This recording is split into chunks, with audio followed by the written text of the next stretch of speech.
Welcome to the Tearing It Up podcast. I'm your host, Taryn.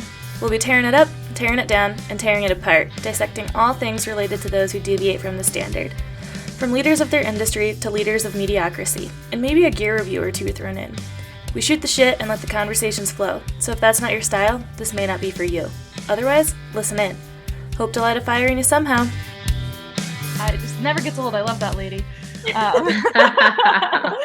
But this is super exciting, internet world, because we have our guest, our third guest, really, but this will be our first guest that's kind of more interview kind of style, not just like friend having casual conversation, although she is a great friend of mine. We have Sheree on, and she's in the process of becoming an Ayurvedic practitioner, and she's been doing that for a couple of years, so she's going to go over, just give us kind of the quick and dirty, what is Ayurveda, and we're going to learn about her journey, like getting to where she is today. And it all kind of loops back to where I am at today, because when I came to Tahoe in the first place, Sheree was right here with me. A group of us from Washington came down to Tahoe. We all kind of came down at different times and settled here throughout that one winter, but we were all finally here. And then Sheree and I ended up being the only two from Washington that ended up staying in Tahoe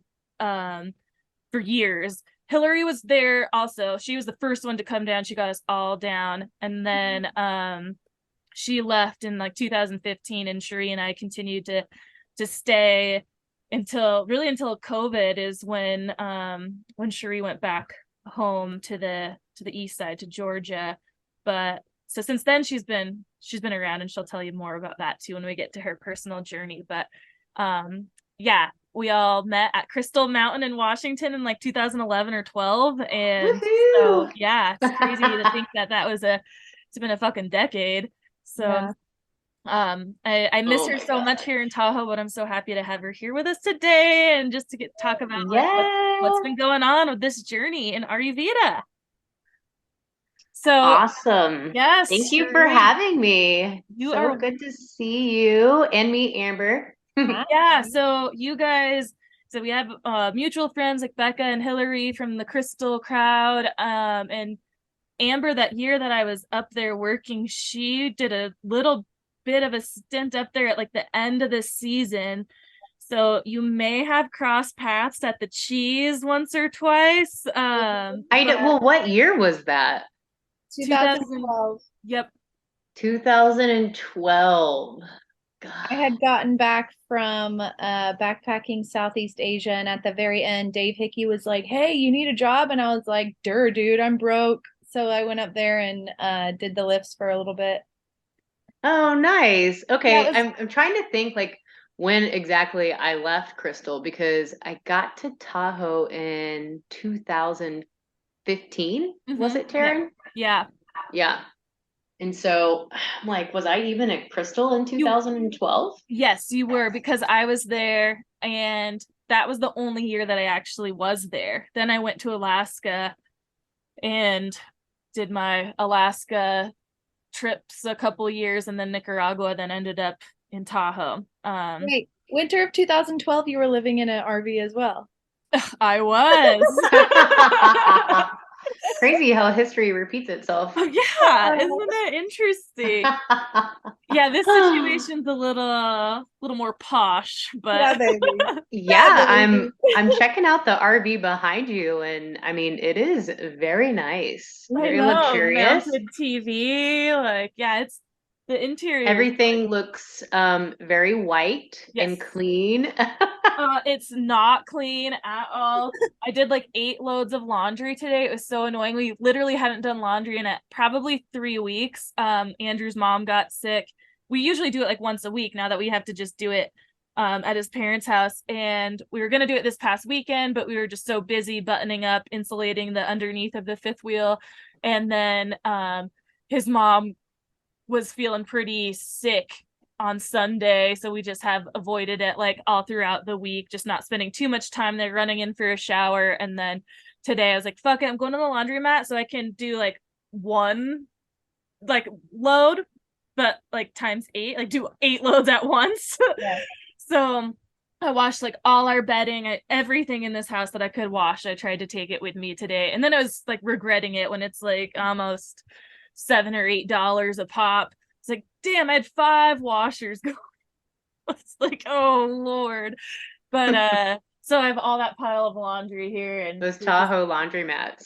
yeah, mud everywhere and dirt. But we opted for the Make whiter you broke. version so it would stay nice and light in here. We wanted the light interior, but anyways, um so we have all our introductions. We're here now and so happy to have both of you here and create like connect this circle of the three of us. So Sheree, tell us Ayurveda, like the basics. What is it? All right. Well, first I want to say again, it's so nice to see you. And it's really great to meet Amber too. And I'm very excited to be here. So yeah, let's talk a little bit about Ayurveda and the basics of Ayurveda and the principles of Ayurveda. So pretty much Ayurveda is a system of holistic healing. So of course we look at the state of the entire person. And it's very much unlike any other. So it's unique to the individual. Ayurveda places great emphasis on prevention, just like a lot of alternative medicine modalities, and encourages the maintenance of health through close attention to balance in one's life, through incorporating, let's just say, like correct diet for that individual, regular and individualized daily routines and practices. So we also look at different body therapies that we can incorporate into someone's lifestyle. Also, a close look at their lifestyle. We also use herbs and many other things. But like I said, so holistically, we're looking at the whole person to determine what is happening. So essentially, that is the body, mind, and spirit, or sometimes consciousness is what you'll hear. But so a short background about Ayurveda, taking us to a few steps back here. It is thought to be over 5,000 years old, older than Chinese medicine, stemming from old Vedic philosophy. And I'm sure you've heard of it before because it is the sister science of yoga. I mean, And I definitely like I had heard about it and heard the term and whatnot, but really didn't know much about it at all until you started studying it because you and our friend Liz here too. And I remember when you guys were going down to the school in Grass Valley, like first learning about the school and getting interested in starting all of that. So that's when I really first learned about that a little bit more. But and what was it? 2019 is when you started?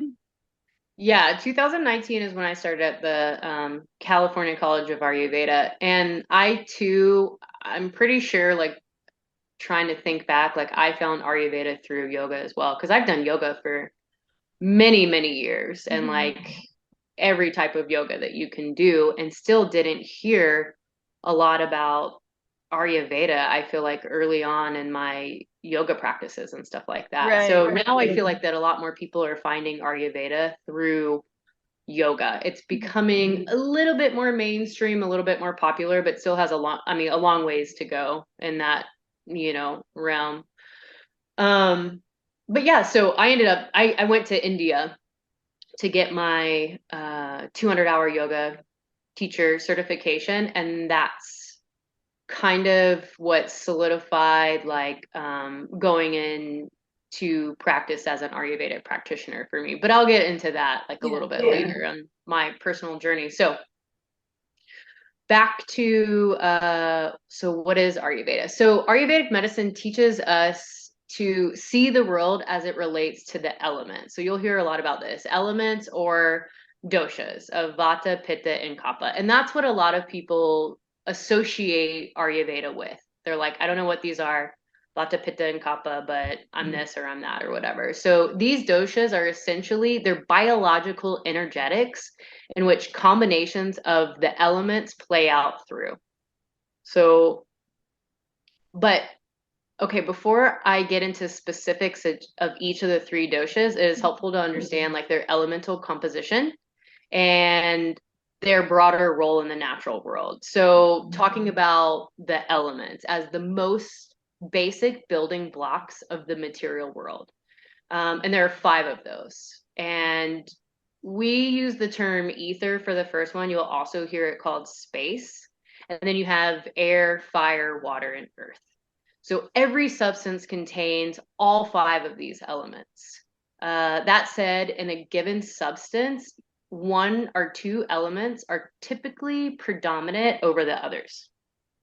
So then Ayurveda also identifies 20 qualities, which we also call gunas, that can be used to describe like every substance or experience. And these qualities are organized into 10 pairs of opposites. So opposite qualities being like heavy and light, dull and sharp, cold, hot, oily, dry, smooth and rough, dense and flowing, soft and hard, stable or mobile, and gross and subtle. Huh.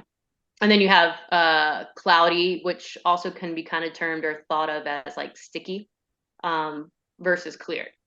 Okay. So these qualities are essential to understanding the Ayurvedic principles that like increases like and opposites balance.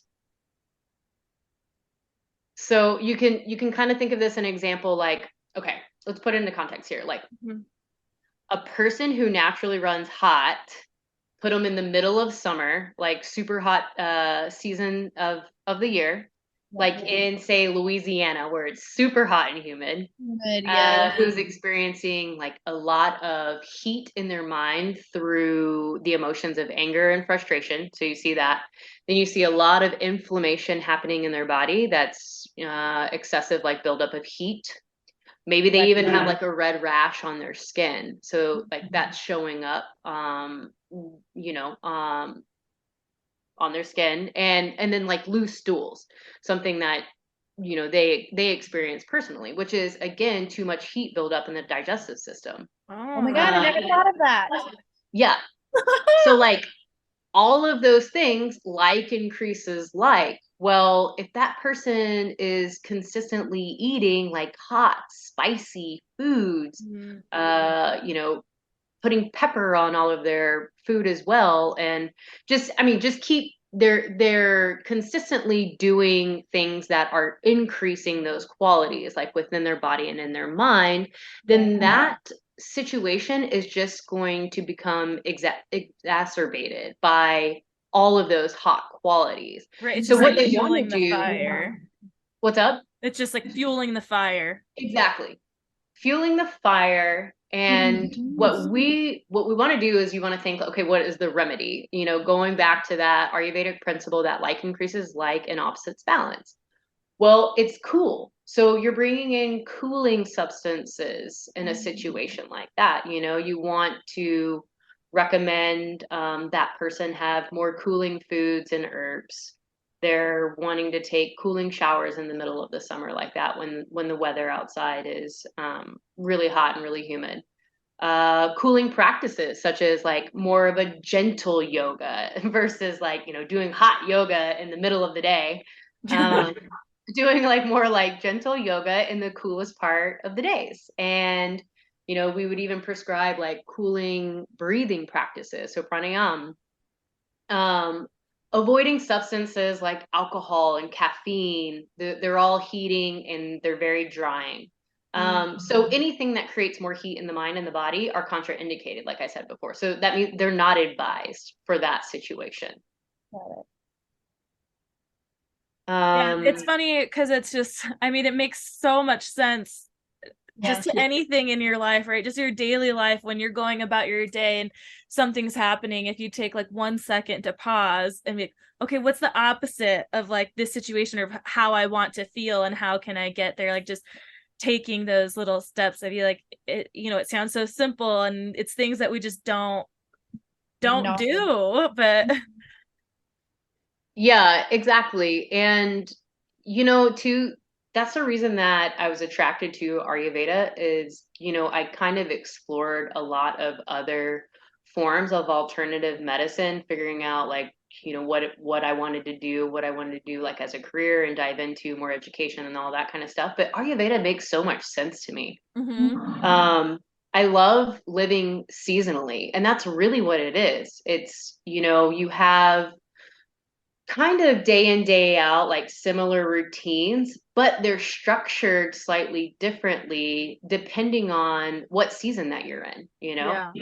Eating seasonally is a big part of that, So it's like, you're in the winter and you're not going to do the same things in the winter that you're doing in the middle of the summer. It just doesn't make sense. You're not running, um, as hot. So you're not going to be eating all these like cold, light, dry foods, and things like that. You're going to do more warming, more grounding practices in the winter when it's cold and it's dry outside, or depending on the climate and what you're in. And I mean, this is like across the board, not just the season that you're in, but it obtains to everything, like what time of the day it is and what time of your life, because the doshas rule everything like that. There's a vata time of the day, there's a pitta time of the day, there's a kapha time of the day. There's also a vata time of your life, a pitta time of your life, a kapha time of your life. And I'll explain that a little bit more as I explain the doshas. And I think that will make more sense when you put together these pairs of elements, and within those elements you see inherent in them what those qualities are, and then you're like, oh, okay, like I can totally see why your adolescence is your kapha time of life, and pitta is the working midlife and whatever. So That's the one we're in right now. Working life. very, very much so. Very, very Yes. much so. We are building the foundations of our futures, man. Yes, the working time of life. It can be a Yeah. little crazy. Oh, we're in the thick of it. Absolutely. Exactly. So then getting to, well, let's talk about a little bit about the doshas. So then from there you've got the three doshas, which we talked about, the biological energetics. We also call them bodily humors of vata, pitta, and kapha. So you have some combination of them, but each of them embodies a combination of elements and qualities to create a functional entity, an energetic force of nature.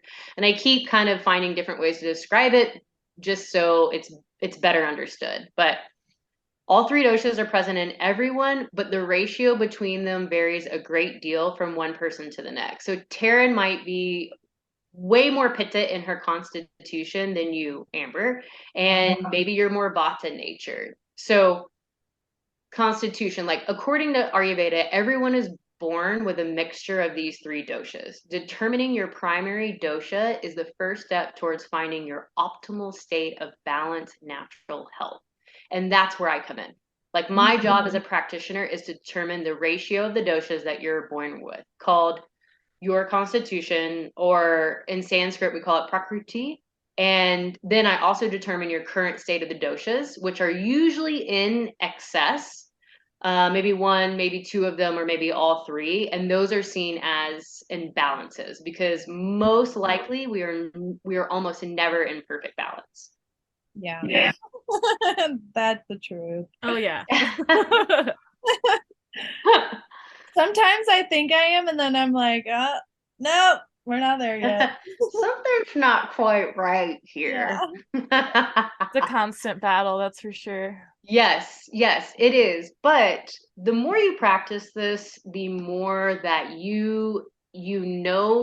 so you know your constitution, right? Which is your most balanced state. It's what you're born with. It's kind of your mixture of the doshas at the moment of conception.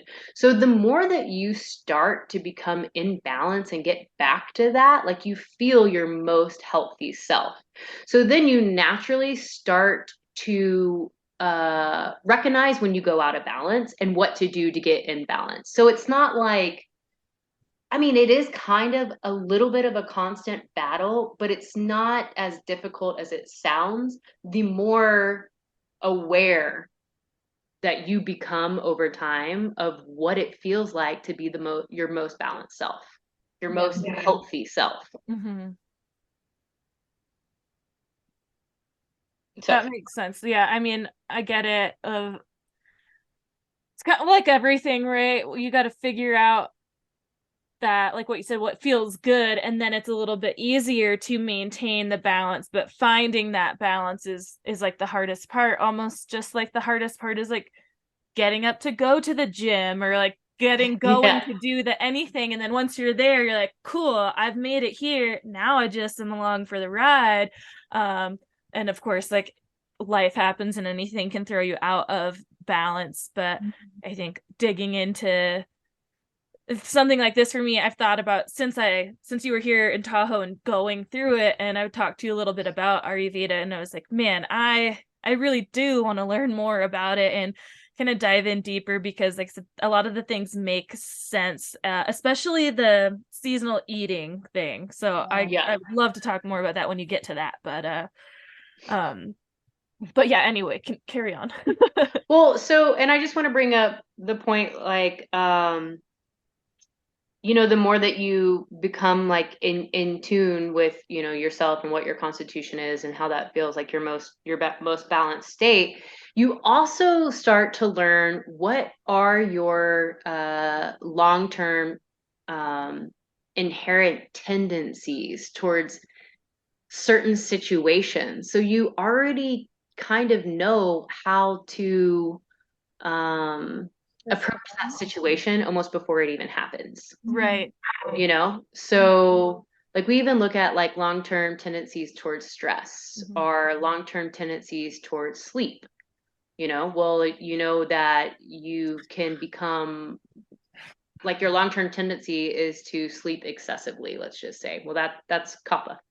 So, when you do that, you feel very dull in your mind and you feel very lethargic and all of those kind of things. Well, if that's like your long-term tendency or whatever, then you already naturally know, like, I can't do that. I cannot sleep past, let's say, 5:30 in the morning. I have to get up before the sun comes up, So that's already you being more aware of how you feel when you're excessively sleeping or when you get up later on in the morning or those kind of things or whatever. And that's just like as a little example. But like I said, all of that comes in time. I always use the analogy like of an onion, and someone told me this a long time ago and I was like, oh, this makes so much sense, because it took me a really long time to figure out what my constitution is. And they're like, well, sometimes you're just so out of balance. You have to just kind of start peeling back the layers, Right. until you find your constitution at the core of that onion.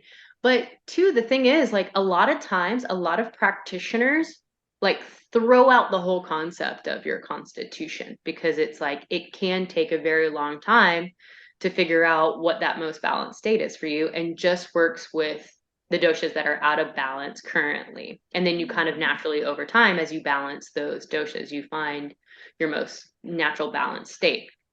So that's kind of a way to look at it. But, the way that I was trained at CCA, you do look at certain things in a person to determine their constitution, in the initial consultation. So. Do you feel a lot of that initial pickup of energy or whatever you get from people's central nervous systems? Like, do you guys touch base on that at all? Yeah. Are you talking about like when I'm talking to a person, like how, like if I'm picking up already at like the doshas at their core or their constitution? Immediately. Like I'm looking at everything. Yeah. So as a practitioner, like I'm looking at their physical structures. So when I'm looking at the person, I can tell which doshas rule the structures of their face, like their physical characteristics, Oh, it goes their down. body, their hair, their speech is a big one. So as you're talking to a person, I mean, we all have those friends and we all have those times ourselves, right? Where it's like we get on one topic and then we're like, I totally forgot what I was talking about. So then I jump to the next topic and then I jump to the next topic and I'm like, okay, I need to bring it all back in now. I don't know where I'm at. Like that's totally vata. And you'll learn in a minute, like why that would be, governed or ruled by the vata dosha. Like they're made up of air and ether. It's the lightest of the elements. So they have that tendency just to kind of pew, pew, pew, just be all over the place. So, anyway, that's just for an example. But yeah, I mean, I'm already picking up those things in a person like immediately. Like before I even do an initial consultation on someone and go through, tons of paperwork and all of these, you know, physical, structural, like psychological, physiological, all of those kind of examinations. I'm already like kind of thinking, I kind of know where at least like this person's constitution. But then I have to ask, I have to infer and ask a lot of questions about, I mean, I can't look at a person and know if they, are having loose stools or if they're having constipation constantly. Totally. You know what I mean? Like I have to, ask a bunch of questions like that as well. Because that is so important to how we operate as people is our our stool. It is your Yes. digestion. Yeah. I am a poop master. That is what an Ayurvedic practitioner is all about, Oh my actually. God, that's awesome. I need Nailed that. I it. need a poop master. Yeah, and it totally makes sense. I mean, having a little person, whenever we go to the doctor, he goes in for a tummy ache. They're like, what does your poop look like? There's just so much you can Yeah. tell based on what your stool looks like. Yeah, exactly. I know. We love to talk about poop, that's for sure. But it does tell you a lot about what's going on with a person. And I'm going to tell you what, like a lot of people think that sometimes their elimination is completely normal for them, and it's not. So, I even have pictures of different poop. I mean, it's not like real poop or anything Yeah. like that. It's just like a little fun chart or whatever. But Oh yeah, I've seen that in doctor's office. But I think you hit the nail like right on the head there when you said that people think it's normal because it's normal for them. They're like, oh, this is, I've lived my whole life like dealing with this, so it's fine. And that's like, no, That's yeah, it's not. And that's where I got like, I've always had these feelings of like my own internal like issues of like, I felt this forever, but I've always known it's like not normal. But especially in our society with digestive specifically, like so many of us live in this state of imbalance and abnormality because of just the diet that we have or the life that we live of like go go go, eating on the go, this that, and it's just it takes so much time to figure out and so much change in your lifestyle for a lot of people that I feel like they're just like, well, I'm fine, but like your life could be so much better if you were like, things were moving how they should be. yeah, exactly. And you brought up a couple of like really good points there. One being it is really difficult for people.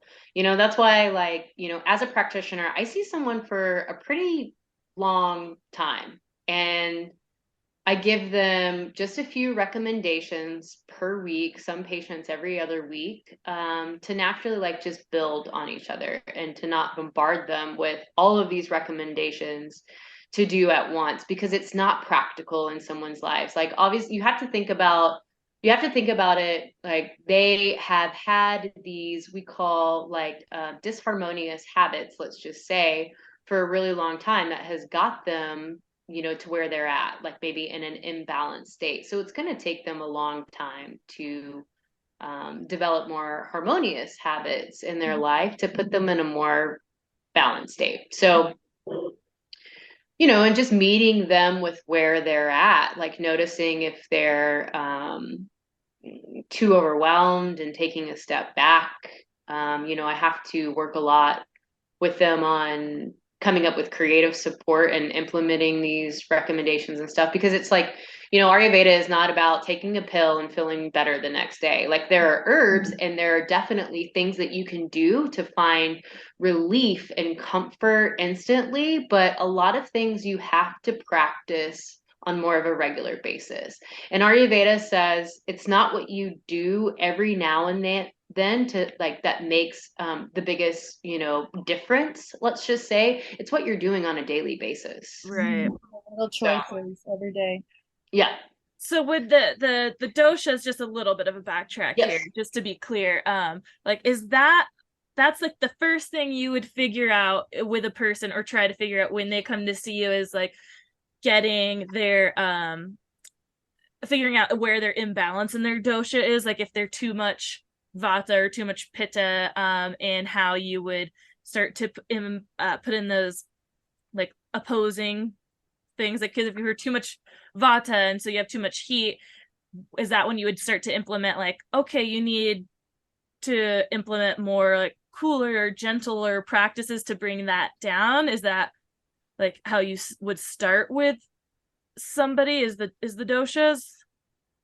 So kind of, sort of. So you want to do a brief introduction of the doshas really quick, and then I'll go into also some recommendations that will balance that particular dosha. Mm-hmm. Okay. Yeah. And I'll talk about too, kind of, after that, like I'll just walk you through what I do when I see a patient. Yeah, that would be great, because I think it's so important for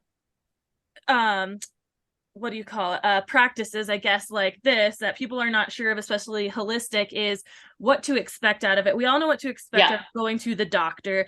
You're going to get your blood checked, your heart checked, like all these things, and then you wait 15 minutes, the doctor comes in, says hi, bye, and you're like, well, what the fuck, like now I walk out with a prescription or something. Like, I don't think they say bye.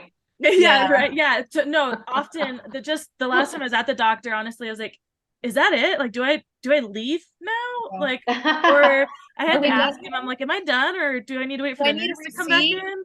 Yeah.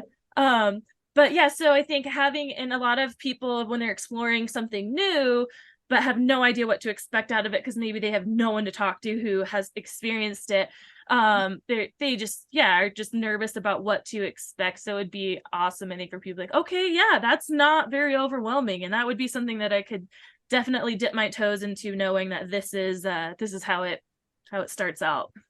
Yeah, totally.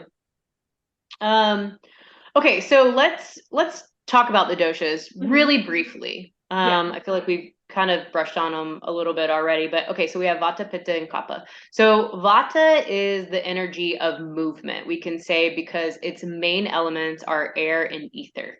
So it's the only dosha that has that quality of mobility, being air, like the wind, you can kind of think. So its qualities, when you combine those two elements, are a tendency to be dry, light, cold, mobile, and rough, along with some other things, but just briefly, those kind of stuff. So a person with vata predominant is blessed with a very like quick mind, flexibility, creativity. They're the most creative of all of the doshas because they have that ether in them, and that is a very expansive, it has a very expansive quality to that element. So mentally, they usually grasp concepts quickly, but then they forget them just as quickly. So, quick note, due to my test, I am vata predominant, so they're alert, restless, and very active. Vata people walk, talk, and think fast, but are easily fatigued. They're definitely the kind of person like go, go, go, go, go. They're definitely have a tendency to get dried out, burnt out, but pitta too, in a different kind of way that I'll talk about here in a minute. But so they tend to have less willpower, less confidence, boldness, and tolerance for fluctuation than any other types, and often feel unstable and ungrounded. That's because they're the lightest of all of the doshas, and they have that mobile quality. So they have all of that like quick movement within them that tends to make them become ungrounded very easily. So when unbalanced, vata types may become fearful, nervous, or anxious. That's too much movement in the mind. So again, you see that mobile quality. In the external world, vata types tend to earn money quickly and spend it quickly. They are not good planners, and as a consequence may suffer economic hardship. This is generally speaking too, by the way. Yeah, I'm drinking. I almost spit my water out when Yeah, you I know. said earn money earn money quickly and spend it quickly. Like, yeah, that's check. Does it? It has a picture of you. No. I don't know. You've got a lot of pitta in you too. Just wait. Okay, I'm so Vata Pitta according to my quiz, but oh, Vata okay, was yeah, like, that yeah. definitely makes sense. Vata types have variable appetite and digestion. So again, you see that mobile quality within them with the variability. Um, their day-to-day routine is kind of inconsistent and all over the place, and that is like the number one thing that causes them imbalance. So for balancing a Vata person, I'm just going to give you some quick points here of what I would do with a person that is mainly Vata imbalanced. I would keep them warm, keep them calm, avoid cold, frozen, or raw foods, avoid extreme cold, eat warm foods and spices, keep a regular routine. Most of the doshas benefit from having a regular routine, but especially Vata. That's one of the number one things that you can do for them to balance Vata and balance it more quickly. Because of that mobile quality, that variability that we just talked about, they need structure. You know, they need a container for all of that, that mobility, that air and ether. Get plenty of rest. I mean, they can be very, very restless because they're so light in their mind, especially. Healthy oils in the diet, such as ghee, which I want to talk about another idea for a podcast. I could spend a whole hour just talking about ghee, the most amazing thing ever. I have not actually ever tried ghee, but I know it's all the rage, especially in like these holistic ways. I do have a quick question on the raw foods thing. Yes. Is that's like anything like vegetables? Like I eat a lot of salads, so Yep. I'm more Vata, and like that's where I'm imbalanced right now to my quiz here is what it told me. But because I'm always on the go and have no regular schedule right now, I'm doing a lot of salads for lunch and throwing like a protein on it. But would that be something as simple of like instead of a salad, maybe I could do like saute some vegetables or roast vegetables for the week and then have the protein in those roasted vegetables and some like rice or something like that warm dish instead of that cold salad for lunch or something. Yeah, exactly. I mean, you pretty much nailed it. So, salad, raw vegetables, all of that kind of stuff, a couple of things. They're hard to digest. And with that variability in the digestion, and they're also prone to constipation because of that lightness in their intestines and their colon. That's really hard for them to find that kind of like oily nourishment through the meal of like a really raw salad and raw vegetables and those kind of things.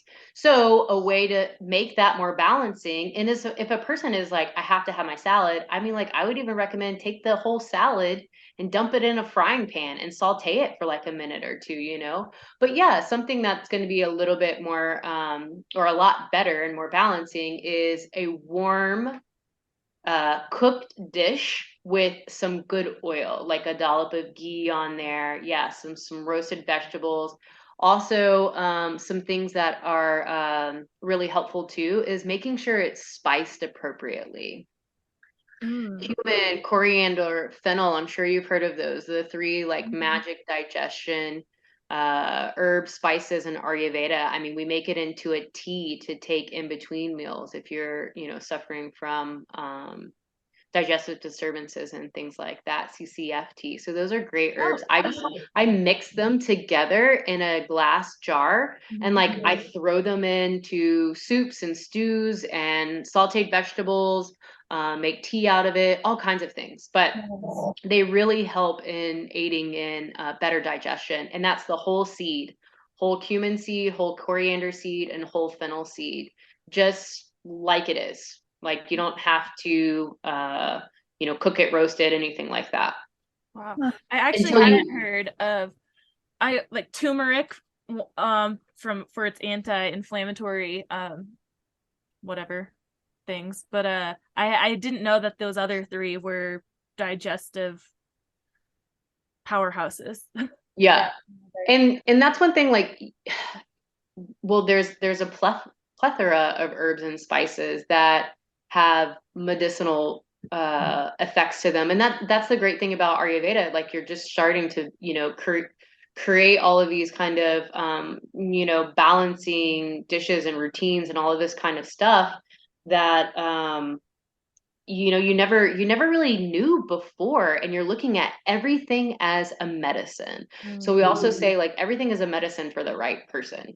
Right. Not like one thing is like bad for everyone or good for everyone. It's that's why it's so tailored to the individual, like your treatment program. Like, everyone is just so unique. But yeah, I love that, like, looking at food as medicine, because 90% of digestive disturbances can be pretty much treated with what we call guidelines for healthy eating. So that's how you're eating versus what you're eating. And the rest of it can be fixed in a sense with what you're eating, and then food combinations would be like the last thing that you're going to kind of look at if you're still having digestive disturbances. But this is another thing with Vata type individuals. You'll see them eating on the go, eating in the car, eating while walking around, eating while standing up.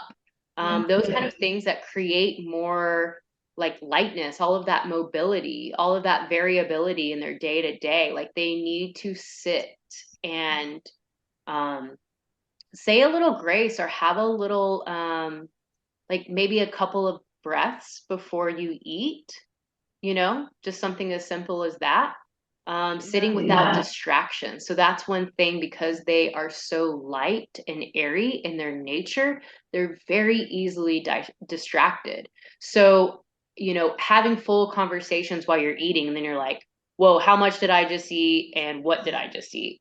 Or watching TV while you're eating, like, trying to eliminate all distractions and then focus on your food. And I guarantee some of the other guidelines for healthy eating that come in later start to become much easier to do, like eating to the point that you're 75% full. If you're focusing on your food and what you're eating without distractions, then you probably notice when you've had enough. And you don't overeat.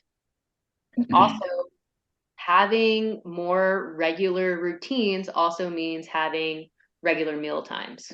Right. Yeah, for me personally, just not having a regular routine most of the time. I'm eating on the go. It might take me like an hour or 2 hours to finish my breakfast, because I like bring it to work and I'm taking like one bite at a time. And yeah, I rarely sit down for a meal and like without having to basically inhale it if I am sitting down to eat it. Yeah. And all of those things that's what we work on, like becoming more mindful and aware. And we use the approaches like getting back to taking meals in an appropriate state of mind, and also like food that is made with love in a comfortable environment. Like, all of those kind of things. It's called food sadhana. It's making food sacred again. I mean, that's how it started. I mean, we should be so fortunate. Right. Especially with the whole eating seasonally thing, because I mean, we can go to the grocery store and get a banana. Do bananas grow in Tahoe in the Pacific Northwest? No, I don't think so. It gets shipped over and it gets picked like super duper ripe, and then it travels all this way, and you really gotta think of that. A lot of people. Right. And too, like helping with gut health. I mean, gosh, I have seen so many people that are having all of these symptoms and diseases that are coming from usually the gut. Not eating, the right foods, of course, or seasonally correct foods or whatever, but they just don't have that really healthy gut microbiome that is needed to, really digest properly, assimilate properly.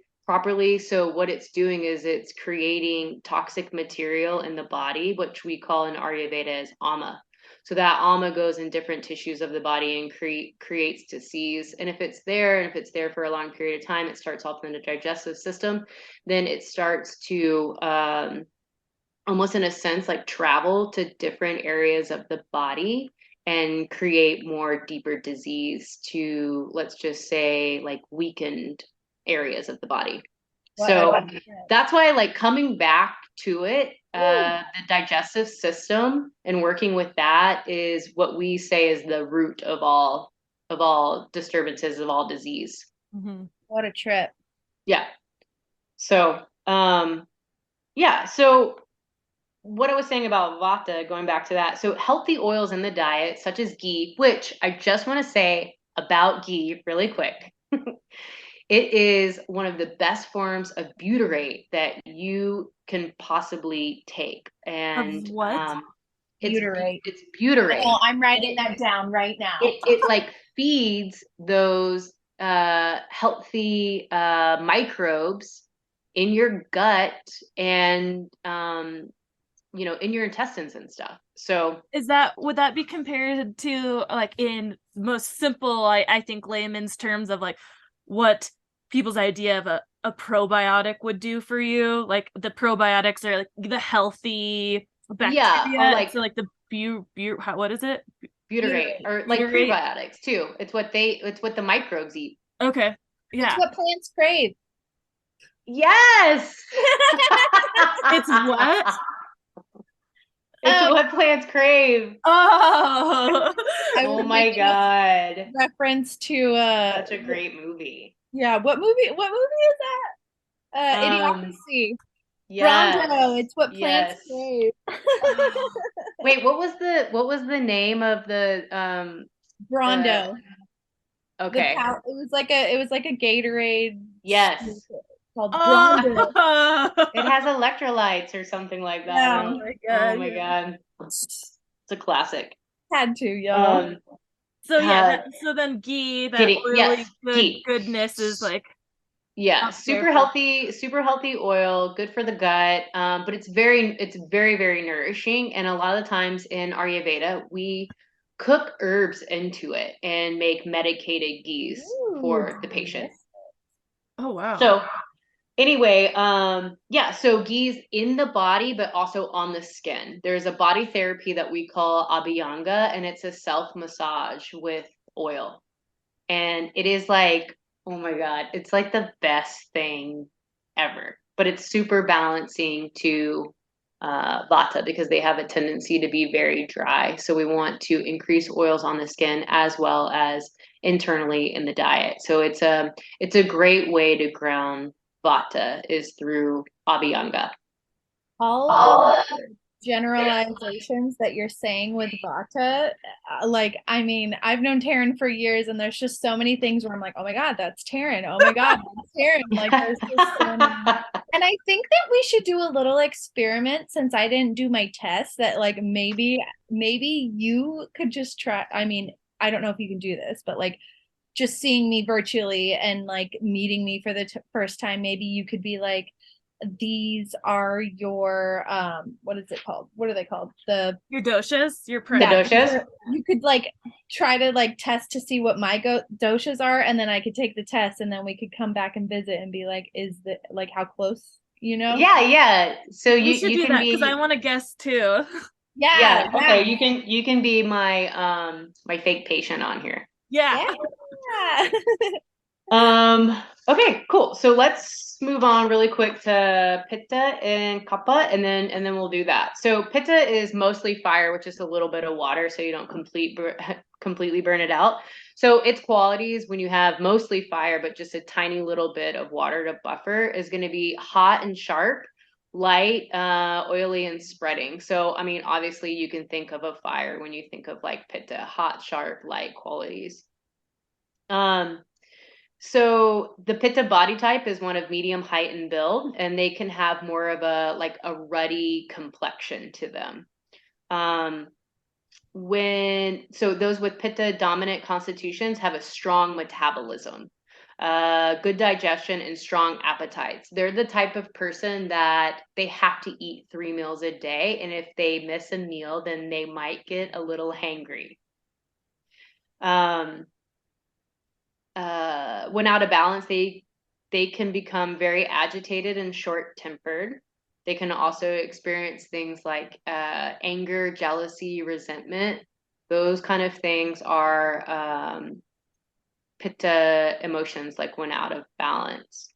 So mentally, pitta types are alert and intelligent, and they have good powers of comprehension. However, like they're easily aggressive and tend towards hate, anger, and jealousy when in balance, like I just mentioned. So in the external world, Pitta people like to be leaders and planners, and they seek material prosperity. They like to exhibit their wealth and possessions.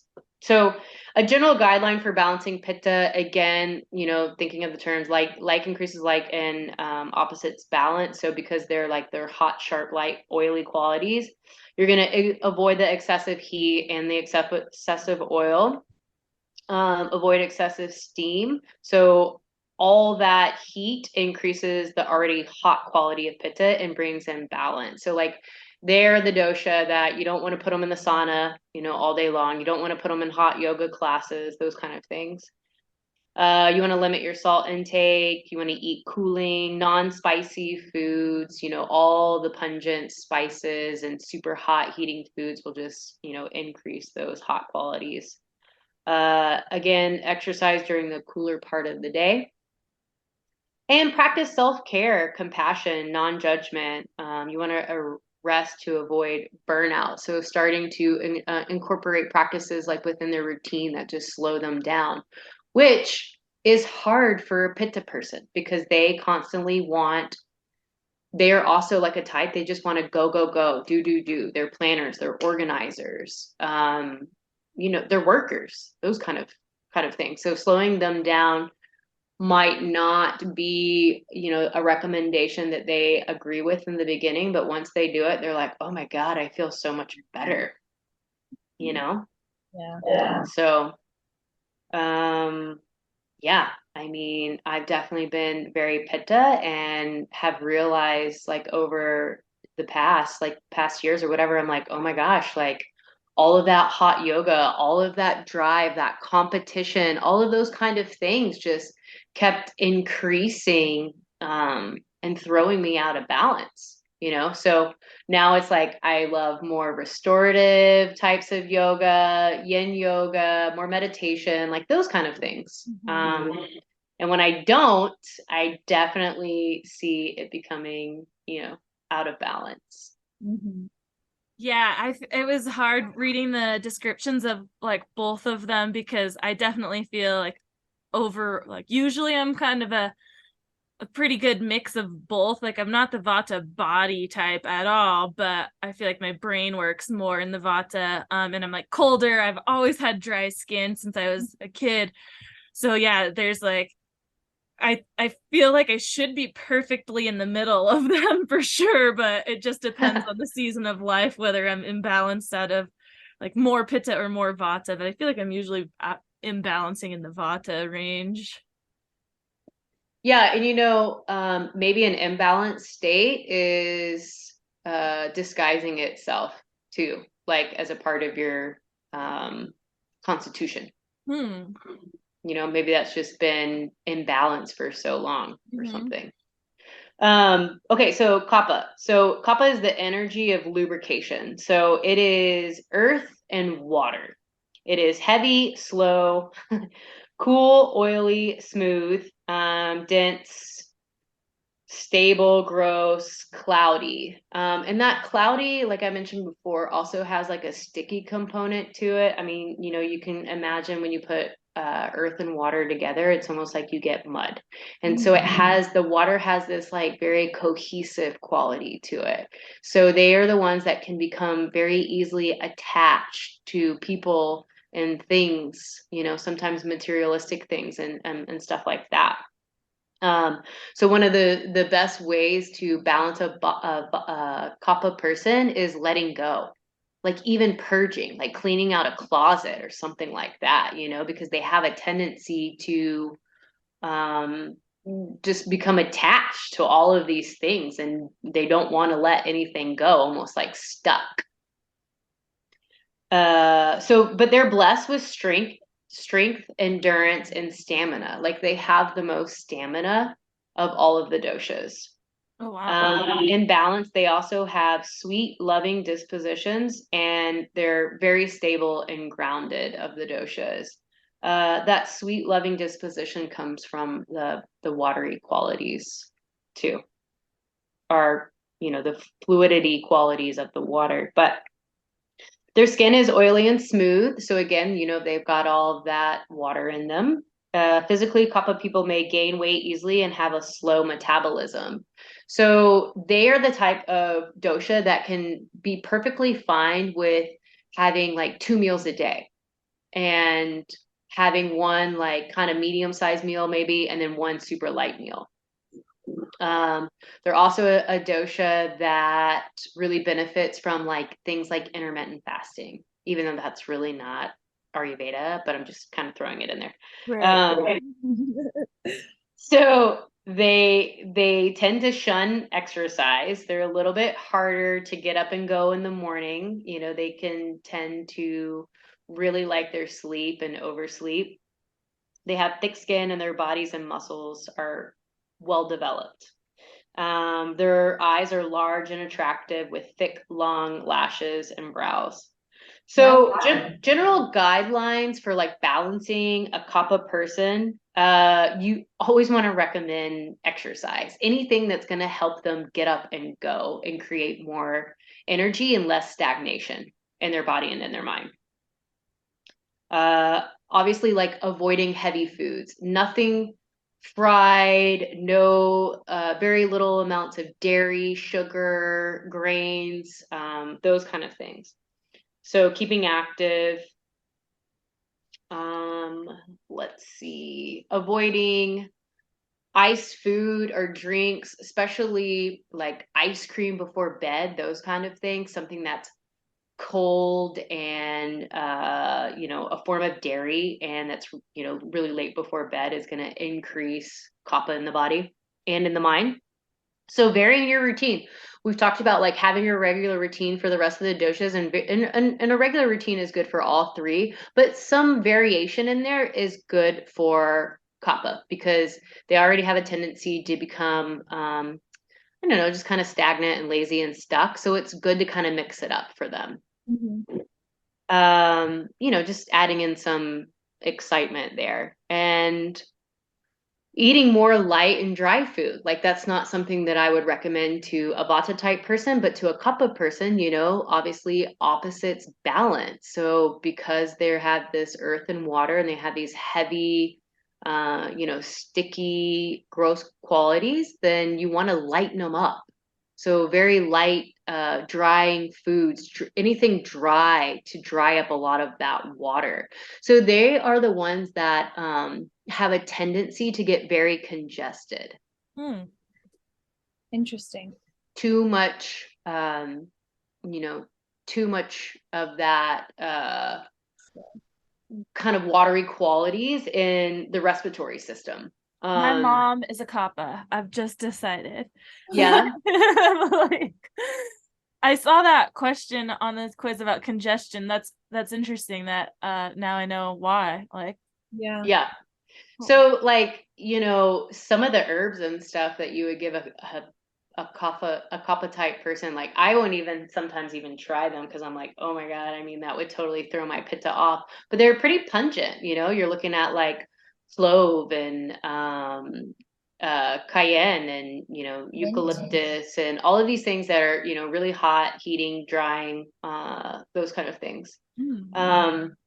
Yeah. So, and then of course, no daytime naps. Like daytime sleeping is contraindicated, especially for a kapha person. They're only really good for a vata person who is extremely needing it, and then they usually won't adhere to that recommendation. But If they need some rejuvenation and they're tired, they need a daytime nap, but not so much for kapha. That just increases that dullness, that lethargy in their mind. So yeah, and then I mentioned before, practicing letting go and non-attachment. So kind of getting down to the subtleties of those kind of things, you know?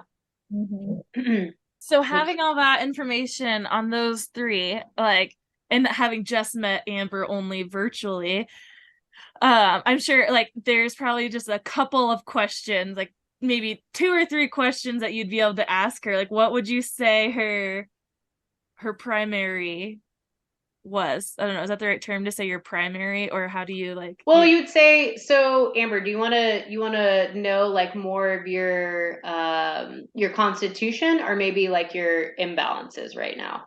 Yes, to both. Both. so what would be Okay. the difference? Your constitution, that's where what you That's were like your most born with? balanced state. Okay, and then So that I see. that's your most balanced state. That is the pretty much ratio of the doshas that you are born with. So Okay. that's kind of what you want to get back to. Okay. And then, you know, any of the doshas can be out of balance. I mean, vata is usually the dosha that goes out of balance the easiest and the quickest because it has the mobile quality. Right. So, I mean, if you're traveling a bunch, you might experience, you know, a vata imbalance more easily, you know, with all that movement and stuff that's happening. But okay, so constitution, let's see. So what's your long-term tendencies towards stress? Like, are you a type of person that you have to, well, let's look at projects actually. So Yeah. are you a type of person like you have to finish and complete something? Are you a type of person that you have all of these projects started but none of them finished? Are you the type of person that you're slow to get started, but when you do, like, you it might take you a little bit longer, but you'll eventually finish and stick to the plan? I would definitely say I'm the latter of the three. So I'm the one where I have to, like, if there's a project in front of me, I need to sit and think about it for a long, long time and make sure that I have like everything right and like I've got all the stuff in the place. And then I'll sit and think about it a little bit more. And then once I take action on that, I try my hardest to bust it out, finish it, and hopefully complete it. But I'm definitely a 95%er when it comes to projects. uh, Okay. Let's see. I'm actually going to bring up really quick just one of my consultations. So Yeah, totally. I'm like, all of this stuff that you're saying, as someone who has never heard, or like I'm coming into this with blind eyes, yeah, it all makes so much sense. Like I'm an environmentalist, so like all the herbs and like all the elements and stuff, it just once you have like broken it down, it's like a click. It just makes so much sense. yeah. I love the herbal side of things too, Yeah, right? Like there's such good, wonderful, potent and magical medicines. totally. They're Very pretty incredible. and it helps you give intention to, like if you're trying to spice a dish, it gives you intention towards like what these spices are not going to only bring to your palate but like to your gut. Mhm. Yeah, exactly. Okay, so let's talk about appetite for you. So you're the type of person like you like to eat 3 meals a day and you rarely skip meals? Are you a type of person like you prefer to eat frequently, but your hunger level is variable and sometimes you forget to eat? So there's a lot of variability in your day to day. Or are you a type of person like 2 to 3 meals a day, but you can go without eating with no discomfort? Definitely the 3 meals a day person. And if I go without, I definitely do the hangry and get irritable thing. And I love food so much, so I'm like eating. I, I try to eat as much as possible.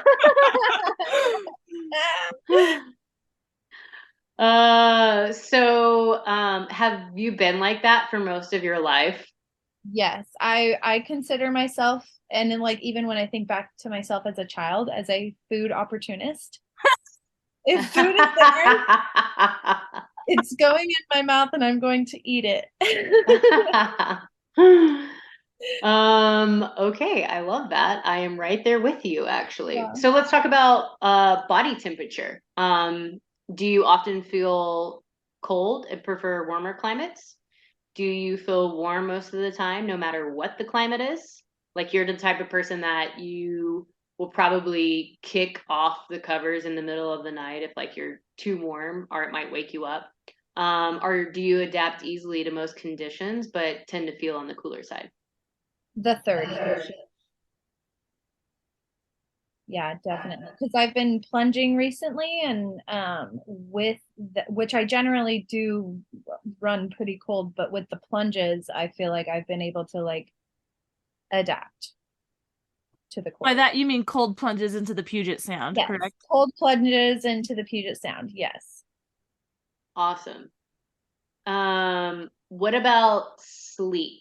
Uh, how is your sleep? Like for most of your life, do you tend to sleep soundly and awaken with ease? Like you're ready to go in the morning for the day, you feel great? Do you tend to have more of like a deeper, longer sleep and it can be difficult for you to wake up in the morning? Or do you sleep like very lightly, awakened by the smallest little thing, and it can be difficult for you to go back to sleep? It has changed after becoming a mom. I've become a bit of a light sleeper. Like I could still go to sleep easily and I sleep pretty good throughout the night. But after becoming a mom, I usually wake up once in the middle of the night, and sometimes it takes me a long time to get back to sleep, but other times I'm like, nope, she's out. But I sleep is very important to me. Yeah, just with those couple of questions, like, and I know that we're kind of on a time schedule here or whatever. I think more at your constitution, you might be more of a pitta with a little bit of kapha in there, but then maybe you're experiencing a vata imbalance. And a lot of times women do like after they have babies, because there's that I don't want to say missing piece, but almost like a void within you that you've carried with you for a while. So it's a natural to have a vata imbalance, like right after giving birth. How long ago did you have a baby? 7 whole years ago. How long? 7 years. Okay, so you probably are not experiencing that because of that, but it's just really easily vata is very easily imbalanced because of its mobile quality. So usually that's like the first dosha that goes out of balance for most people. But okay, so if you want to talk about digestion and elimination for a second, if you want to get, that real with things, do you ever experience things like gas or bloating or heartburn or acidity or feeling heavy or sleepy after eating? Any of Uh, those? Heavy and sleepy after eating, gas and bloating, yes. Okay.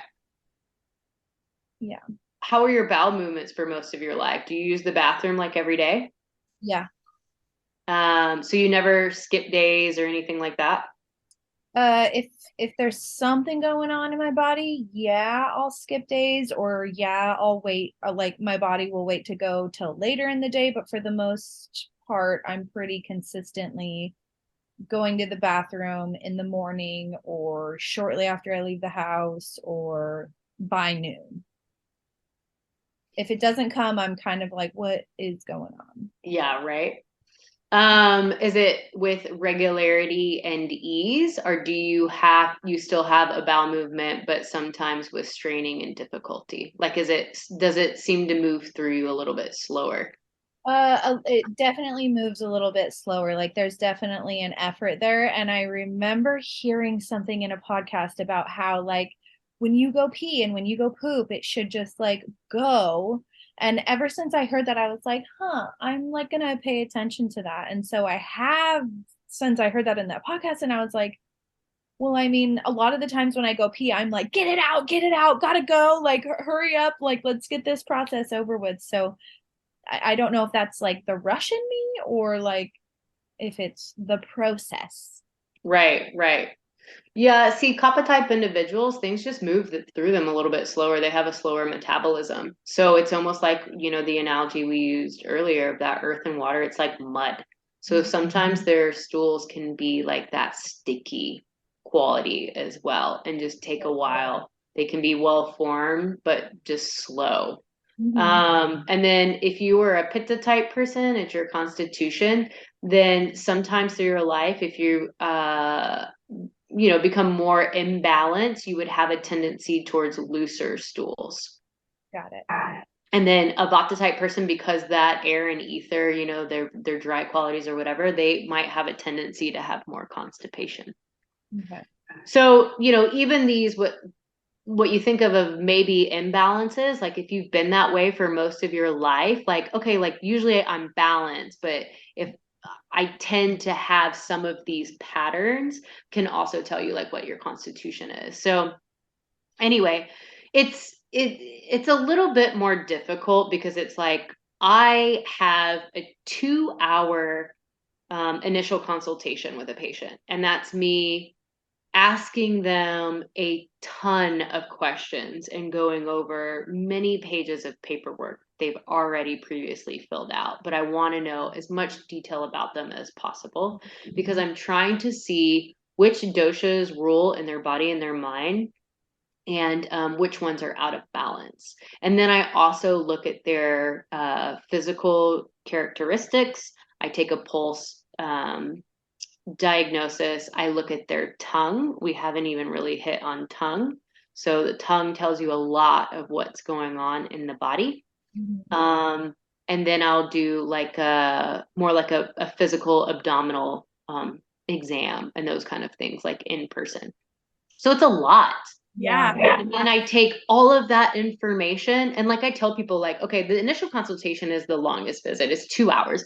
And then every visit after that is only an hour, like 45 minutes to an hour. But after the initial consultation is the report of findings, and it's an hour-long visit where I pretty much tell you, like, this is the percentages that I got for your constitution, and this is what I have for your imbalances, and these are the first couple of recommendations that I'm going to give you to start to get back into balance. I also give them about like a 15-20 minute educational piece of like the principles, the basics of Ayurveda, especially if they don't know a lot about Ayurveda, but very basic. And then from there, I kind of introduce like a new term or concept or something like that with every visit. We talk about it. So it's almost like the visits have a theme. We go over the recommendations that I've already given you. Are you successful with them? Are you having challenges? Can I give you some creative support? And then, I give you new recommendations. I also check in on herbs, what's going on with the herbs. I make all of my own herbal formulas. So, and through many different methods of administering herbs. So we have Nasya, and it's a medicated oil that goes in through the nasal cavity. I have Abhyanga, which are, herbs cooked in oils that's applied to the body through a self massage. Herbs in the form of churna, which are powdered crushed herbs. So you would just mix it in with, water or fennel tea or milk or something like that. Capsules, tinctures. We have tinctures, but it's not really classical Ayurveda. Yeah, all kinds of ghees. That's my favorite form of administering medicine through is ghees, because it has a special action of being able to penetrate deep within the body and do its job. It has a lot of benefits to it. So anyway, those are just some of the things. And I don't know, like, talking to you, you seem very pitta at your core. Your face looks a little bit more pitta. There is, your nose has a little bit of a pointiness to it. So some sharp qualities to the structure of your face. Your cheeks are a little rosy.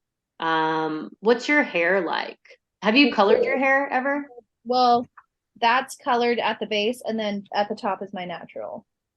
Yeah.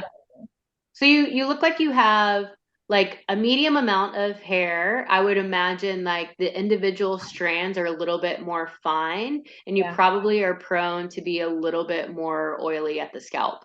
Yep. Is that I, it? Yeah.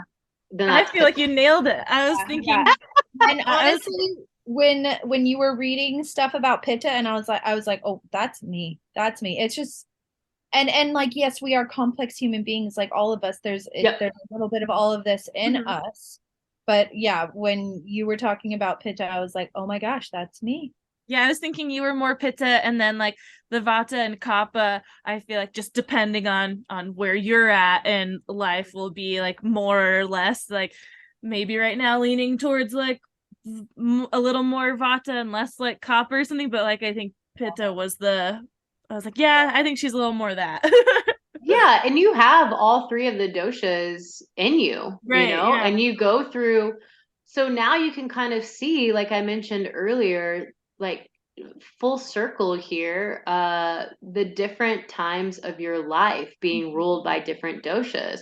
Right. So when you're a kid, like you're naturally like a little bit more made up of earth and water. Things are a little bit more fluid there, right? You might have a little extra cushion on you, let's just say. That's so true. You tend to have those like watery kapha qualities, more congested, you get a little sick, all of that kind of stuff or whatever.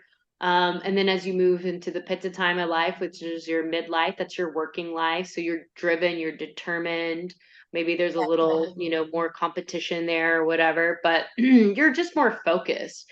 And then as you go into the vata time of life, which is later on in life, then things start to naturally break down just like they do in life, so they become thinner and lighter, and naturally drier. I mean, that's just the way that the natural evolution is of things, so That's That's yeah, cool. totally makes sense.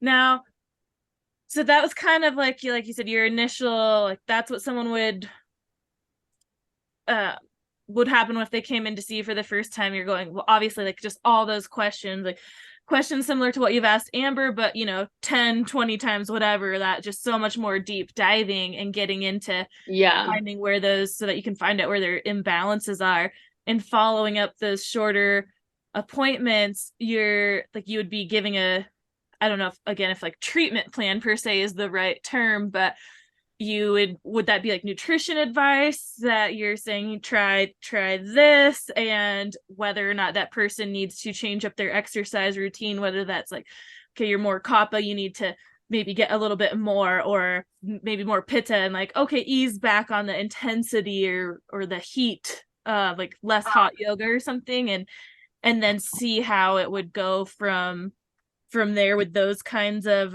suggestions, diet, exercise type suggestions.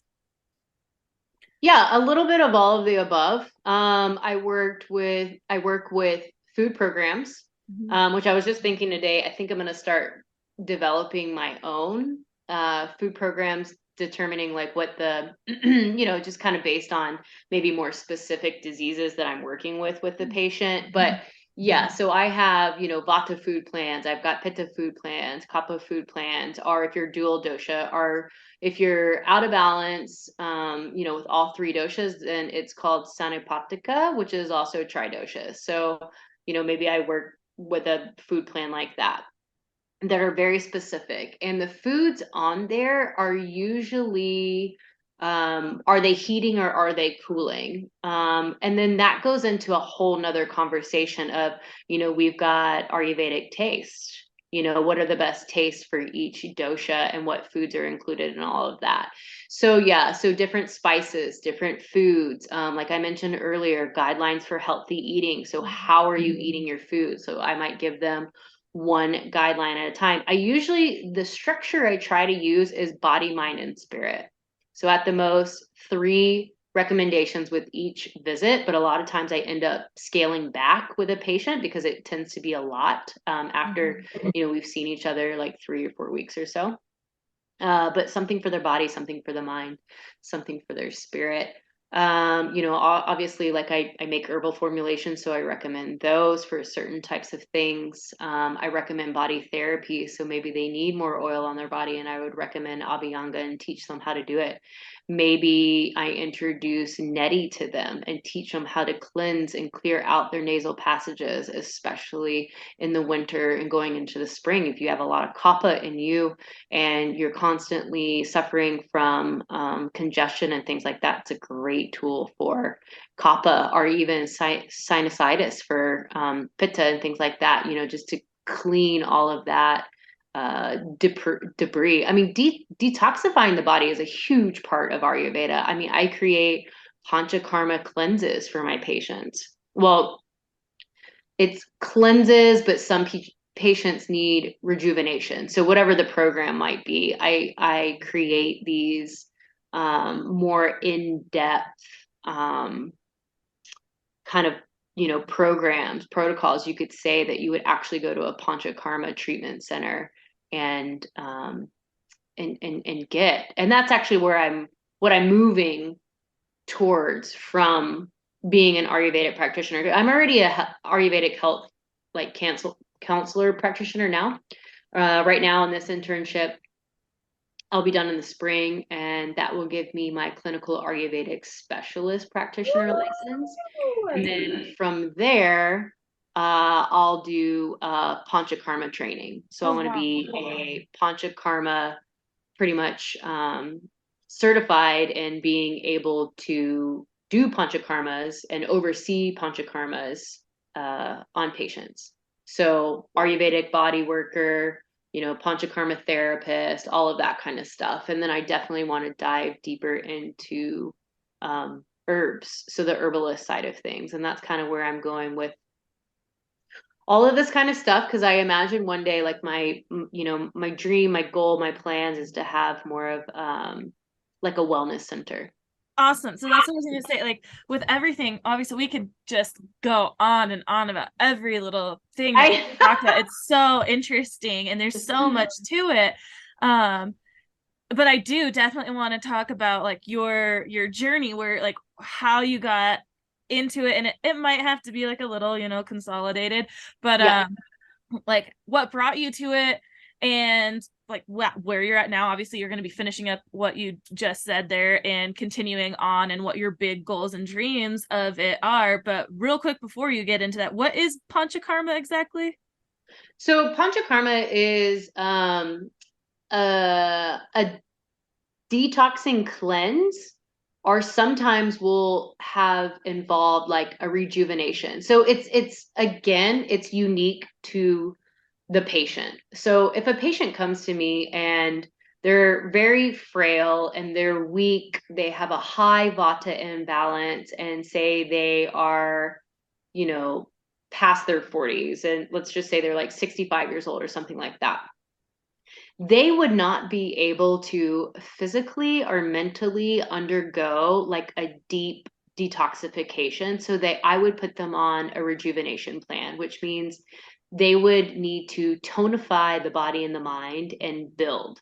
So that would incorporate a lot of rest and those kind of herbs and body treatments, such as I mentioned the Abhyanga, lots of oil massages on the body.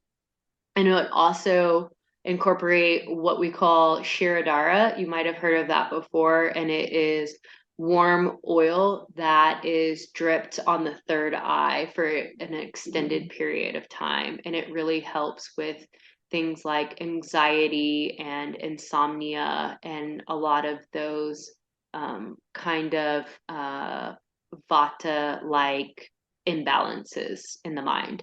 So just things like that. But I mean, if a couple person came to me and I designed like a panchakarma plan for them, then it would be they have more stamina and they need to get rid of some of that extra earth and water so they could undergo maybe a deep detox. So my treatment program for them is going to be completely different. So that's kind of like what panchakarma is, but you have to look into it. Like you can go to centers. It can be anywhere from like 2 days to 30 days. Whoa. I mean, you can go to ones in India that are a lot less pricey. but it's, you stay there essentially, and you live there, and you eat Ayurvedic, very pure, cleansing, organic foods, and they take care of you. And you do these body treatments every day, and you can go for certain specific ailments and diseases. If you have cancer, MS, just even things like insomnia, anxiety, you want to lose weight, like whatever it is, I mean, it's pretty much like a tailored program for you. And it's, yeah, I don't know, it's becoming more popular. You have to look into it. I mean, it can be very expensive as well, but anyway, so that's something I also do, and then something that I want to oversee in the future. But a little bit about my background. So yeah, I actually started off going to school for nursing. Oh yeah. Oh my God. I totally forgot. That's like Yeah. something you and Liz, had in such common, was like that Western medicine, that route of nursing. And yeah, because you were doing that back when you were up in Greenwater, weren't you? Going to school for Yeah. nursing then? Yeah. I wanted to be a traveling nurse. And God, it was just crazy because the thing that stopped me in my tracks was just some things that happened in my more personal life and kind of threw a wrench in my plan, or just like a little bit of a break. And I don't know, it's just kind of like one of those epiphanies in life that just make you kind of turn inward and just start to question things, and Yeah. I live my life more on a preventative lifestyle kind of side. And I was volunteering at the hospital, actually, at Good Sam, Yep. in Puyallup, and finished up my classes at Pierce College, and was just pretty much applying to nursing schools. And then that's when everything kind of changed for me. But I didn't enjoy volunteering in the hospital and being in that setting. And hindsight, I wish that anything that you're ever thinking about doing as a lifelong career, or however long you decide to do it, like, I think you should just like totally do it Yeah. and find a way to, um, shadow, intern, whatever, and see what it's really like, instead of spending years and lots of money to like go to school or Yep. whatever, thinking that you're wanting to do something. A whole other part of it we talk a lot about on this podcast, just the ass backwardness of our society. Yeah. And that's one of them, is that pick something, go to school, study it forever and ever, but you don't get hands-on experience until you put all that time in. And then the first time, like, really into it, you're like, whoa, not for me at all. As much as like even going to be a surgeon or something, and you go through so much school first before you actually are cutting someone open, and you're like, oh God, not for me. Yeah. Yeah, it's Yeah, a good I point. wish I would have done that, but I didn't, and whatever. And I decided like to take a little break and kind of just, do my thing, and a lot more traveling or whatever. And um, I had looked at the California College of Ayurveda because I thought about being a chiropractor. I thought about acupuncture. I thought about a little bit of everything kind of in that, alternative medicine, holistic healthcare kind of realm. And I went to check out the California College of Ayurveda, and just wasn't too sure yet. So that's when I decided to go to India and do my yoga teacher certification. And out there, it was just, Ayurveda is just, that's what they do. It's Yeah, natural part to of them. life. Yeah. Yeah, it totally is. It's a little different or whatever, but I had a really beautiful, profound program that I did in India, and it was a lot of emotional, relieving like emotional blockage, trauma, and all kinds of things like that, and had an emphasis on naturopathic medicine. Um, Even though it was a yoga program, it was crazy. And so that was the reason I picked that one, because that was what I was most interested in. I'm like, hopefully this will open up some doors, some opportunities, like some clarity. Mhm. And it did. I decided that that's what I wanted to do, was Ayurveda. It just kind of solidified that fact for me. And so as soon as I came back to the States, I pretty much enrolled immediately into CCA's Ayurvedic Health Counselor program. So Now, so you started that in 2019. yes. And obviously, like, moved away from California, but they always had the option. You were kind of doing it remotely anyway, but did 2020 like halt or change anything for you? Did it really slow down your process into finishing up this year, or were you able to like kind of stay the same course? Uh, well, both. I mean, it changed things entirely in that it went, mainly virtually during COVID. And of course, I moved, Mm-hmm. which I wasn't really expecting that to happen. Um, and everyone was doing everything virtually. But what I was waiting for was it was more like a hybrid program for the internships where, you'd have so many weeks of online training and then you would do maybe a little bit of um, excuse me. So yeah, online training, but then you would also go to the school and do on-site training for a few weeks. Right. And COVID like threw a wrench in that. They were doing everything online. And I was like, how can I do this all online? Like it's a patient practitioner kind of thing, where it's just like you need that in-person training to Yeah. see real people. Well, and just knowing you personally too, of being like a social person and like liking, loving that human connection, I imagine that's probably something that the reason you wanted to even be in healthcare at all, even as a Western medicine nurse, is just like your care for people and health in general. And so especially then going the holistic route, it's like, wait a second, how it's kind of taking things into a realm that you didn't expect to by even going this way. Yeah, and I mean, Ayurveda is still like overall, it's still pretty much a baby. I mean, I went to CCA is known to be like one of the top three schools in the nation. But that being said, there's pros and cons to every program. I don't think that any of them are perfect in a sense. I don't even think that exists. Totally. Um, but I was looking for something a little bit more hands-on and in person, and I was upset. And so I definitely took a little time off. I think just only, I don't know, like the duration of one program. So like 6 or 7 months. And then I was like, I can't take any more time off. I want to continue this. And they were not going to change back the program to being all on-site training. And so I was like, well, I might as well just continue on and keep moving forward with my education. And so, I'm glad I did. This is by far my most favorite part of the journey so far is this internship has been incredible. I have an amazing supervisor who has been in her own practice for close to 20 years. Oh, wow. And I can't even imagine like being an Ayurvedic practitioner like 20 years ago. Right. Yeah.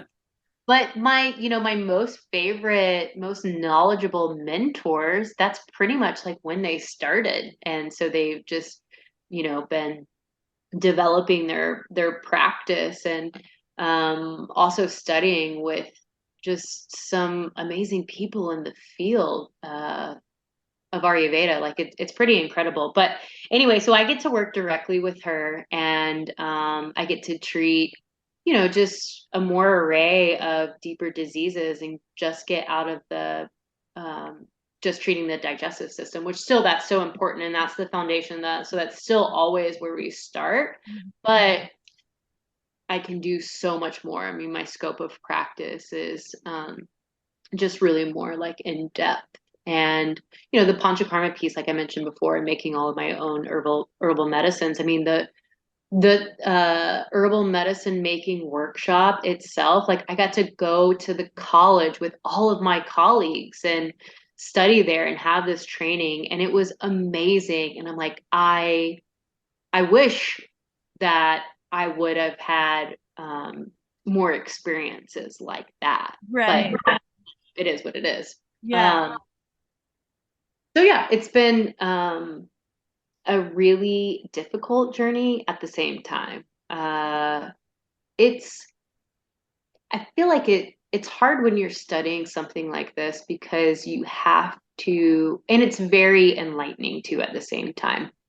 But you have to become it before you can be a practitioner for other people. You know, you have to live it and experience it yourself. And so when you become more mindful and aware of what you're doing on a regular basis in your life, you just start to go really deep within and notice and learn things about yourself.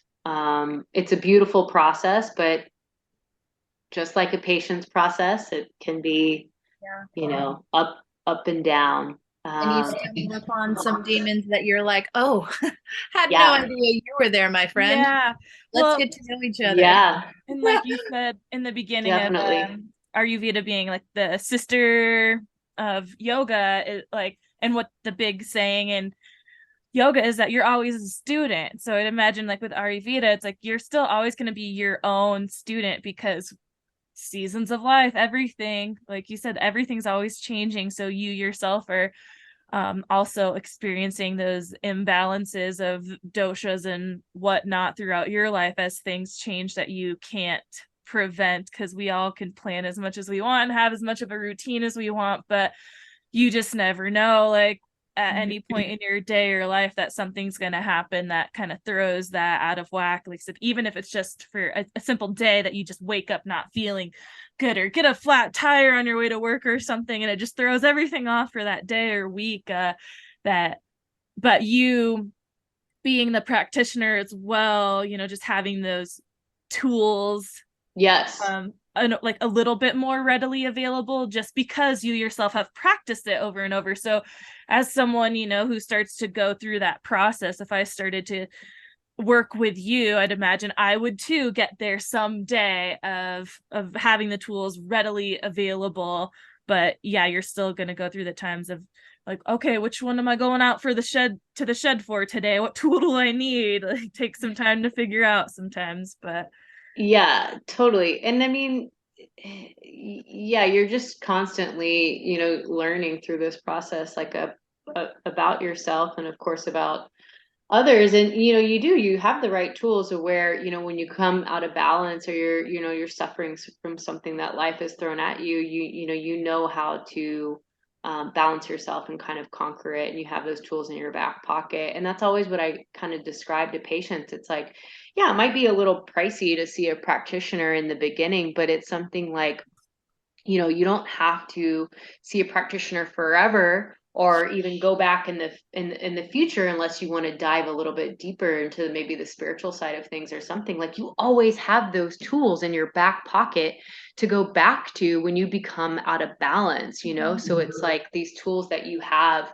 for life. yeah. But you know what? I just want to say this really quick too. It's like we're all human. And so that's one thing that, I want to always reiterate to myself and to my patients. It's like we're not perfect. We're all human. Even us as practitioners and stuff. It's just, like developing maybe more harmonious like practices for ourselves or whatever. But yeah, of course we've got, bad days and bad moments and times where, believe me, through this process, I've just wanted to throw in the towel and go back and finish school for nursing. And I'm like, Yeah. that is not me listening to my soul. That's definitely me listening to more of my ego. And that's a thing too. Like, I don't teach my patients this in the beginning, but it is something that I wanted to mention. So we in Ayurveda, like on a deeper kind of level here, we'll look at the development of disease in a person is forgetting your own nature as spirit. At our core being, like we are pure, and a lot of times we're not listening to what our soul wants. We are listening to the desires of our ego. Mhm. And so that's what kind of gets us in these imbalanced states in the first place, because when we're listening to our ego, we're trying to satisfy ourselves like in that moment, and what our ego is desiring, whether it's good or bad or anything like that. So rising up above the ego and actually doing things that are good for the soul is kind of like on the start of that path to more clear thinking, enlightenment, and better health. But we're human, so we listen to this sounds, and this the ego speaks so loudly, it wants to survive. And so what happens from there is we get caught up in these day-to-day dramas, right? So then we're just kind of like pawns, like playing in this game or whatever. And from there it just throws us completely off, and we start to get mixed up in our emotions and become agitated, and that starts to create disturbances also within our body. So that's the doshas getting out of balance, and so it's just like this rippling effect that creates disease. So anyway, and I'm just touching on that. Like, I could go on and on and on, and it goes really super spiritual. But that is one beautiful side about Ayurveda, is you don't really even teach people that in the beginning. But when you become more mindful and aware, it's just kind of the natural progression of things, right? The more that you do it and incorporate these recommendations and start to do practices like yoga or pranayama or meditation, it just naturally starts to take you to that place. Yep. Ain't that the truth? I love that so much. I also even love what you said about the a big thing with Ayurveda is giving you the tools that will last a lifetime. You're not expecting people to come to you for that evergreen experience where they're going to now be your patient forever and ever. And similar even to, I try to explain this to people as personal training clients, is like, I don't want to see you for a year or 2 years. Like, yeah, we need a certain amount of time to get a routine going, but my goal is to give you the tools that you can go live a healthy lifestyle on your own. I don't want you, and call me once in a while, every couple of years. I have clients who come back and just to get back on track again, and it's like, yeah, that's totally normal and the goal. But if you're seeing someone constantly for health or wellness or whatever, like, it could also be a sign that things are just remaining out of balance. Whether it's, I mean, even a massage therapist, right? If you need to go weekly, like, what are you doing to your body? Like, what, Yeah. It's You want to give them the tools, but also teach them that they ultimately are their own healer. So their healing and their current state is in their own hands. So like, I can't make them do anything, right? Like, I'm just a guide pretty much. Like, yeah. Here you go. I'll teach you the tools. I'll teach you the way. I'll guide you. I'll support you. I'll lift you up. But they've got to do it. They've got to do it. They have to incorporate it in their life. But it's so, what a profound, just, when you understand that, it's so profound, and it's so powerful. Yeah. That you are responsible for who you are. Yeah. And Absolutely. what you experience, and that you have what it takes to be your own healer. And I think that's what a lot of people need to hear, those who are interested in a health and wellness journey, whether that's on Ayurvedic side, yoga, health, like wellness, anything, is just gaining that trust too, because I feel like we're so untrustworthy because of Western medicine, that the amount of money that some of these services cost and a lot of it's not covered by insurance, right? So it's easy to go Western because of insurance.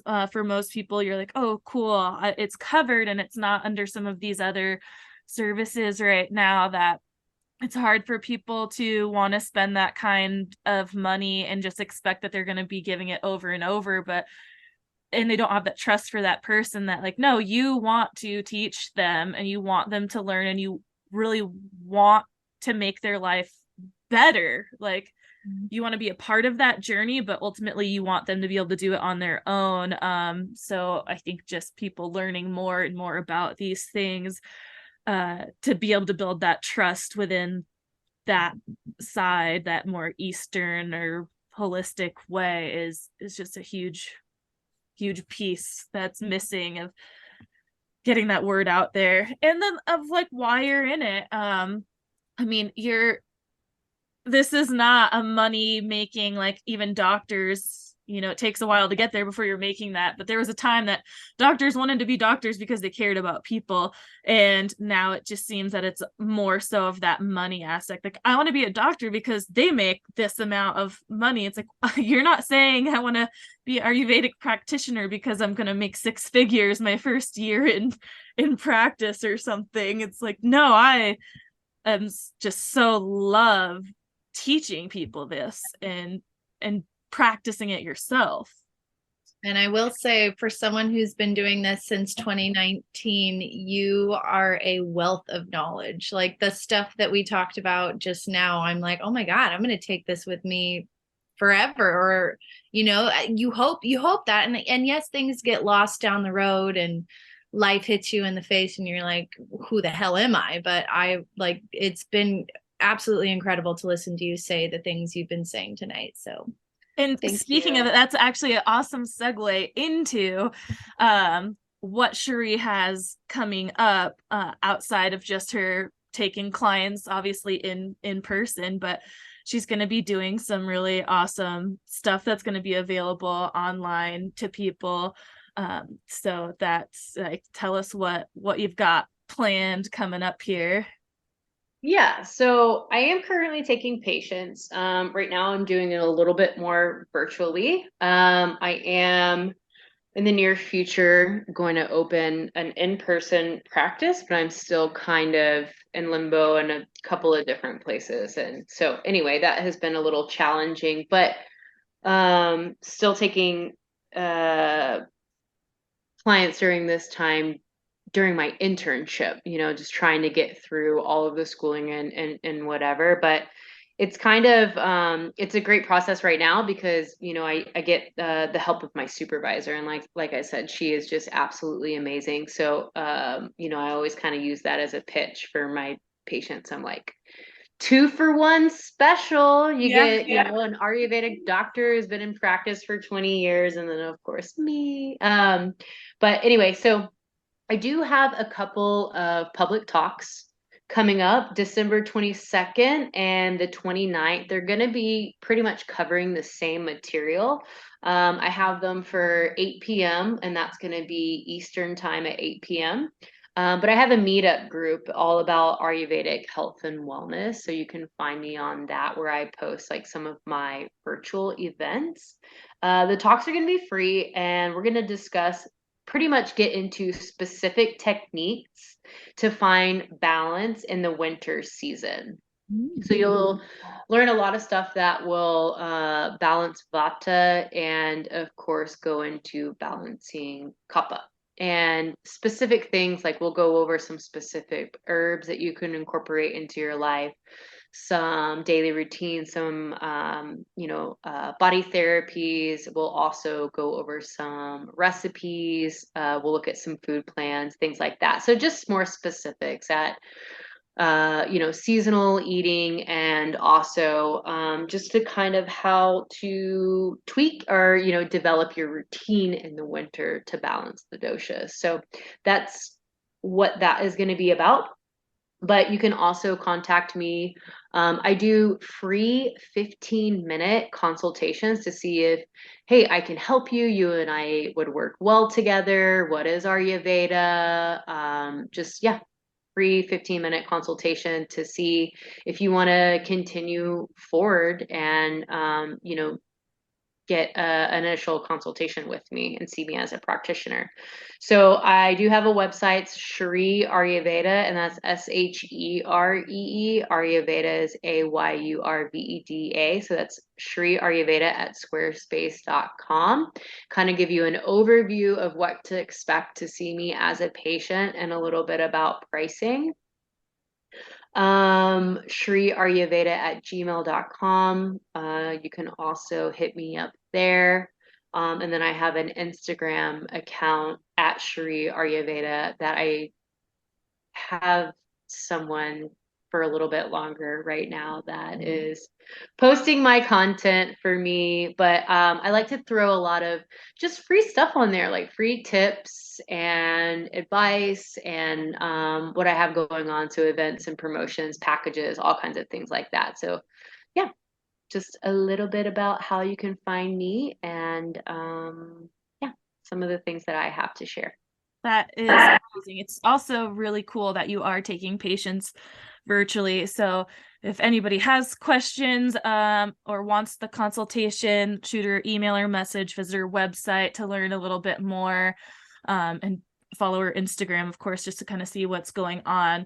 We will link all of that in the show notes. If you have the links you can give me for the actual meetups, like, are you doing that via like a Zoom, or it'll be you on video or something and people can at least watch? They may not be on video at all, but they'll be able to click a direct link and hear you. Yeah, so I'll send you those links. They're going to be on Zoom. I will be doing some in-person talks, but they'll be more like, hey, we talk a little bit about Ayurveda and then maybe we make something. Like I'm doing one during the holidays and we're going to make like a elderberry syrup. And so we'll make, some some mind tea, like some tea bags, and play with some different kind of herbs and stuff that will balance some different disturbances maybe that's going on in the mind during the holidays. Sometimes like a little bit we can experience a little bit more stress, that go, just trying to see family and get it all done. So that's where my focus is going to kind of be. But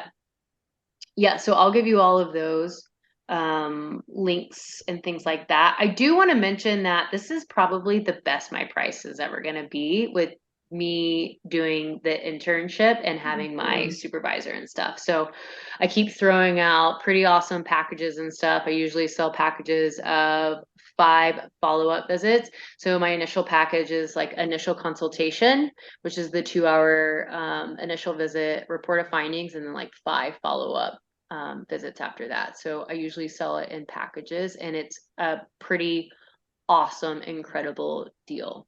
Now people can do that whole package online. Yep. Okay, cool. Yeah, I see a lot of patients still on the West Coast, Northeast, so kind of all over. So it's great. Awesome. Yeah, you can do it in the comfort of your own home, and yeah. Cool. Yeah, like I said, all those links, your email, website, Instagram, and those meetups will be in the show notes, and I'll also link to them when we do a social post and tag you and everything. So that's another way that people will be able to find you if you missed the spelling or anything like that. And oh, I was gonna say something else and totally forgot, but it'll all be linked. Yeah, for sure, for sure. And I want people to keep up with me too. Like I'm going to be doing very soon like a yoga nidra training.